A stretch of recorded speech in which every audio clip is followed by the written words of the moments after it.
You're listening to the Cyberwire Network, powered by N2K.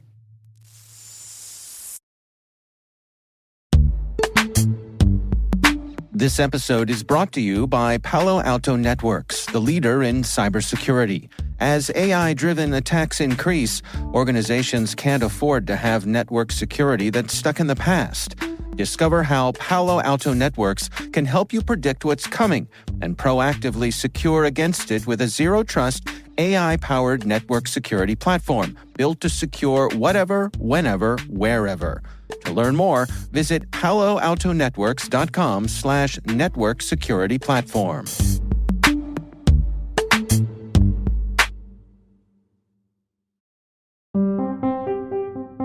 Hello, my name is Amanda Fennell, Chief Security Officer and Chief Information Officer at Relativity.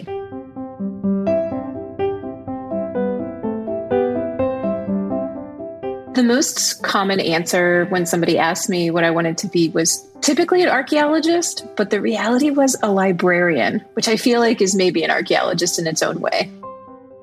I came from a reasonably not well-to-do family, and so college was where I was going to either become something different than everything that there had been, or I was going to not go to college and not have any specific direction. So I definitely was very emphatic about getting to college, and I went to the college that gave me the most financial aid, essentially, because, again, aforementioned, not any money. And that was quite a journey. And turned out I actually did really great in college and not great in high school because I was really bored in high school. I knew from the time I was 12 years old, sitting in a vet's office, and there was a Time magazine that they had just discovered Ramses II's tomb in Egypt. And I said, that's it, that's for me. I was always told because I loved history and reading, I could just be a lawyer or a teacher. And when I saw that, I said, no, I could be Indiana Jones. I could do archaeology. Went straight in, knowing what I wanted to be and going through archaeology, did it in 3 years and started working in anthropology and archaeology.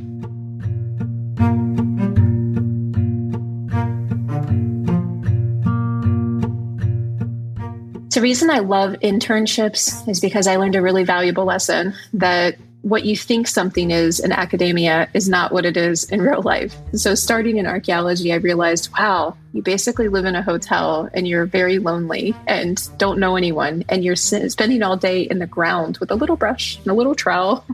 So it's just not at all what you think it is as you're going through all of your academics. And, I tried to keep going in it and get a master's in it, but it just was really lonely and boring and not what you thought it was. So I decided to start looking for something that had more job security and could use my skills in different ways.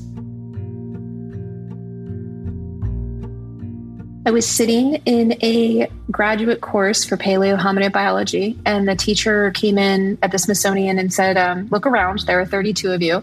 And there is one full-time paying job in this industry in the entire country. And I currently am in that role. So none of you are going to be spending $150,000 in student debt to get a job. So I said, I'm going to look for something else. And I stumbled upon at the time the very early industry of digital forensics. And I dug into it and thought, I don't know anything about computers. I barely got past my, intro to computer science courses and everything. It just really wasn't a thing at the time. But as I dug into it, I really loved this. And I thought I could do this. I could do the same skill set, but with technology, where I am able to take a small piece of something and extrapolate what happened and how to fix it. Once the industry of digital forensics became known, it was just a frenzy of recruiting and really great opportunities. Everyone loved that there was a formal education coming from that industry. So really just, baptism by fire. Worked for Guidance Software and then Booz Allen Hamilton, all the three-letter, agencies and everything in the DC area. Learned a lot. Symantec, these were all great names, but eventually you get to a point where you want to implement great security that you have been watching and not controlling for a long time. And so I tried it. And one day I got a phone call from the founder and at the time the CEO. He said, I don't know if you know about Relativity. I said, I do. Of course, I know. I'm in for investigations. I know about Relativity and e-discovery. And I said, but I've got like 58 business units. You can't really sell to me. And he said, I don't want to sell to you. I want you to work for me. And, it starts like every conversation. It didn't feel like it was going to be the right fit or the right time. But what a compelling idea for somebody to say, I will let you build the program you've always wanted. Here you go. I had to take it.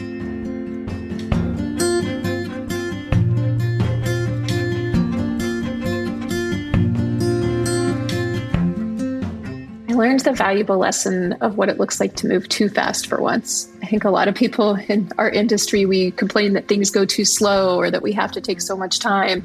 But I was finally in an arena where it was a slingshot. You pull back and get ready to go and you take off. And I learned that there are some mistakes and stumbling along the way when you go too fast, and learned how to slow down, which was really ironic to come to a startup industry and this really booming thing, but to learn that this was where I slow down and become a lot more thoughtful. So I'm pretty used to being on remote audio dial-ins and video calls all the time.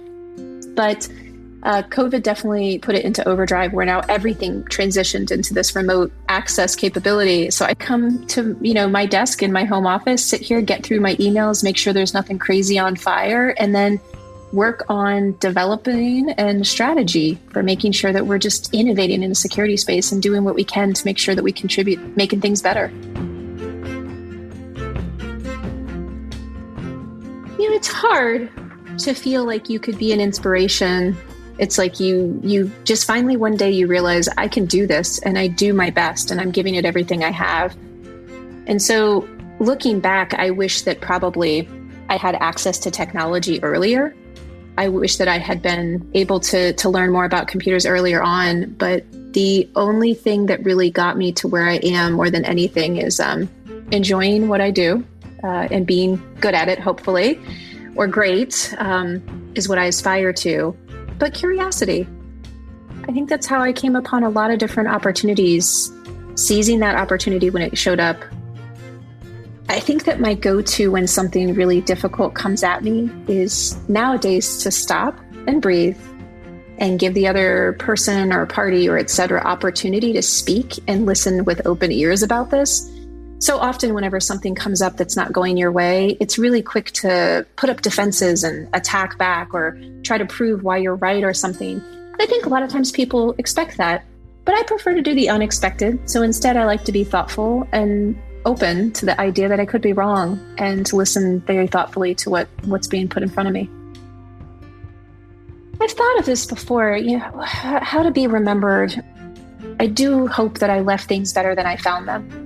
Not just the security of a product or a company, but I believe strongly that every person has a little cyber warrior inside of them and can become something really great to contribute back into the security of the world.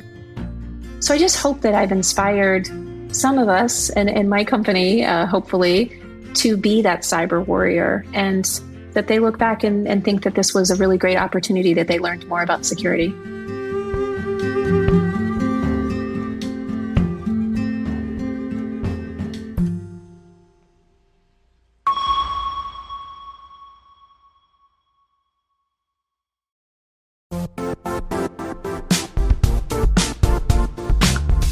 Now, a word from our sponsor, the Johns Hopkins University Information Security Institute, currently seeking qualified applicants for its innovative Master of Science in Security Informatics degree program.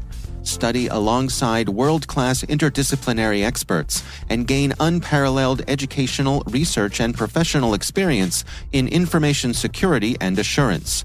Interested U.S. citizens should consider the National Science Foundation's CyberCore Scholarship for Service program, which covers tuition and a $6,000 annual professional development allowance, as well as providing a $37,000 additional annual stipend.